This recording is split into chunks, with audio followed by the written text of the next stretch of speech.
feel that your message, apparent message of love that you brought back from Islam is the real reason they're after you, because you're not hating as hard as they want you to? Well, I never did hate anybody hard.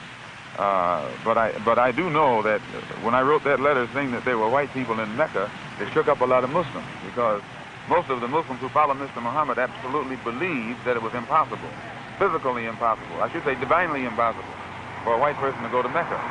And my trip there shattered that image, or that misconcept. Anyone call you directly, Malcolm? Oh, I've been receiving calls ever since I left the Black Muslim movement. And what sort of calls, Malcolm? You're disenchanted in view of the fact that these men who were your brothers are making threats against your life? No, because actually it's not their fault. Most of them, now Joseph and the officials, they have a knowledge of what it's all about. But the rank-and-file Muslim brother does not know what it's all about. They are, out of religious sincerity, they think that they are doing the will of Allah by protecting a man who I myself taught them was divine. So I don't in any way fault them. But those who are over them and give the orders, and actually the ultimate order comes from Elijah Muhammad himself.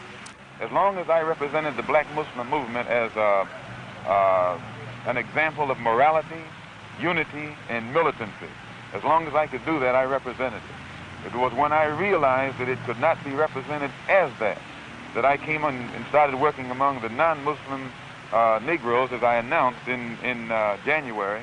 And I had no intention, or rather March, and I had no intention of ever even speaking on this. Had they left me alone, you still wouldn't know what really took place. Why are they threatening your life? Well, primarily because they're afraid that I will tell the real reason that I'm out of the Black Muslim movement, which I never told. I kept to myself. But the real reason is that Elijah Muhammad, the head of the movement, is the father of 8 children by 6 different teenage girls, 6 different teenage girls who were his private personal secretary. The one who first made me aware of this was Wallace Muhammad, Mr. Muhammad's son. And I had stated in a newspaper article about an effort to take my life back in January, and at that time the Muslims denied it. In fact, they tried to make it appear through my brother that I was insane. But on a program in Chicago called Hotline, that's moderated by Wesley South, John Ali, the national secretary, admitted, I think it was Wednesday or Thursday, one of these days last week, that they absolutely were going to kill me. What steps will you take to protect yourself from this threat? I take no steps. I have a rifle. If anybody comes to my house without a good reason, I intend to try and use it, and that's all.